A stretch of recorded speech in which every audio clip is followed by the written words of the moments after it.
Hi everyone. For those of you that are just coming onto this channel, my name is Zarine.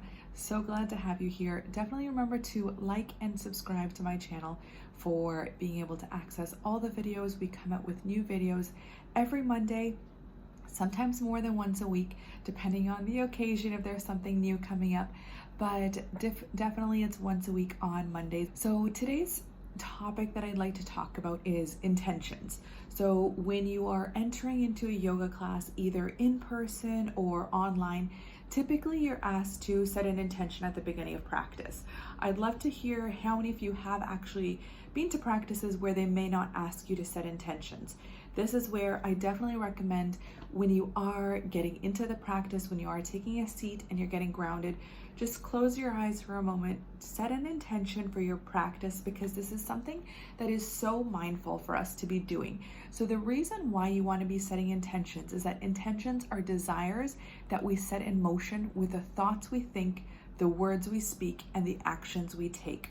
And this is where intentions are something that we always set in life, whether it be, I intend to accomplish 10 tasks throughout the day today, or I intend to not shout at my kids today, or I intend to make sure I at least get one smoothie in throughout the day. So there are so many different ways that you can set intentions, but when you are setting your intention at the beginning of an asana practice or a meditation practice, this is where you're able to subconsciously also introduce that thought into your mind so that it's there and that you're thinking about it, so that through the practice, as you're practicing mindfulness as well, whether it is going through your asanas, you're actually practicing your yoga. And that's basically what the main reason why a practitioner may ask you to set an intention throughout your class. So intentions can be powerful actions that are set into motion and impact us throughout our whole lives and impact everything around us. So that's where I recommend always setting a positive intention, whether it be for any aspect of your life, whether it be you writing it down in a journal or just closing your eyes and reciting it in front of you. And that's where also a lot of the times with prenatal classes, one of the biggest areas that I focus on is intentions, as well as through the meditation, you're going to be reciting different mantras.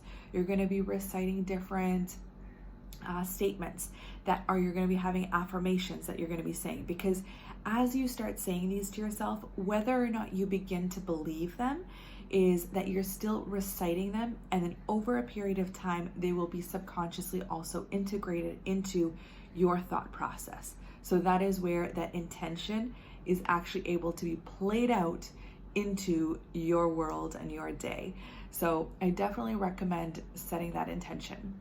So just to kind of recap it all together, when you are setting that intention through your practice, you're actually strengthening your practice as well, because once you've finished your yoga practice, you feel strengthened, you feel empowered, you feel able to take on anything. And that's where your intention also plays a role in that, where that's something that you had said at the beginning of practice. You usually at the end of a practice as well come back to your intention and just kind of recall that and remember that, and that way it's played out in the rest of your day, whether it be your intention to be kinder to yourself, to be more forgiving to yourself, to say, okay, I may not have gotten into this pose today, or I may not have reached my toes today. This is where over a period of time, that kindness and that generosity that you share to yourself is also shared onto others.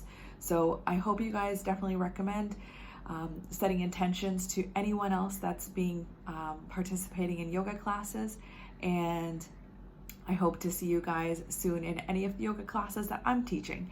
So I will also link below in the description my yoga class schedule if you'd like to join one of my classes, where I do hatha, vinyasa flows, as well as prenatal and postnatal and mom and baby classes. So my goal is to empower mothers to take control of their health and wellness through yoga. So I hope you are able to join us for one of the classes that I'm teaching.